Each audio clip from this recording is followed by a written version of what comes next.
New Balance are back again with their cricket shoes range. They've been in the cricket market since the early 2010s, and then in footwear even longer than that. And then year on year, the cricket shoes have just been getting better and better, and this year's no different with their 23-24 shoes range. And today we're looking at the CK4040s. Starting with the color, New Balance this year have decided to go with a predominantly sort of royal blue sort of look, and then a bit of fluoro green or fluoro yellow as accents, and I think it looks great. It's not too over the top kind of thing, but the blue sort of looks really nice, and it's just sort of the right amount of flair and not being too over the top. And then onto the technical specs. The outer sole for the CK4040s is the 7/4 spike layout, so basically got 7 in the front, 4 in the back, and then I think in the box you've also got 4 replacements for each shoe on the back, so you can go with the half spike sort of layout as well, that some people prefer. And then onto the midsole. The CK4040s are made from what New Balance calls their fuel cell technology foam, and then they say this actually helps with a sort of propulsive feel, and that actually helps drive the player forward, along with providing the right amount of cushioning to avoid impact injuries that bowlers sort of can get from time to time if not wearing the right footwear, because the weight is such and there's so much pressure on the heels when the bowlers are landing through the crease or going through the crease, and this shoe is basically designed to sort of counter that and minimize that as much as possible.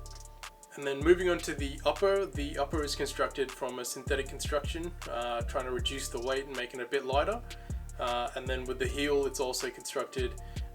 with a reinforced heel cup to make for the added sort of protection and heel and impact absorption, and then keeping the foot nice and secure as well, along with a HD or high density foam tongue,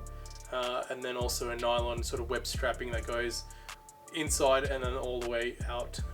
Again, it's again trying to lock down that foot and minimize the movement within the shoe, keeping that foot really nice and locked in with this really high quality strap, the heel cup, and then the upper in general, combined with the fuel cell midsole there. And then in terms of width, these are available in the standard width and then the wide, New Balance's wide 2E fit as well. And then the sizing on these is pretty much true to fit. So a US 10 in another shoe is going to be a US 10 in a New Balance cricket shoe. But the only thing is that you might want to look out for is they seem to be quite a snug fit, and I feel that's by design in terms of ensuring that the foot is really nice and secure, minimizing that movement again, which is going to help in the long run in terms of injuries and stuff like that. So the CK4040 is basically designed for the fast bowler, with the reinforced stability with the nylon strap, the heel cup, and then the fuel cell midsole, and that's all about sort of protecting those feet from the repeated sort of high impact that fast bowlers get. And it's also been designed alongside New Balance's pros, so in terms of their professional players that they have on their list, in terms of like someone like Pat Cummins, you'll see him using this sort of shoe. Dale Steyn used to use it many years ago, and then they've sort of worked with New Balance in terms of trying to get this shoe as right as possible, and then building sort of like the ultimate shoe for the fast bowler. So if you want to grab a pair of New Balance's CK4040s, then visit us in store or jump onto atsport.com.au.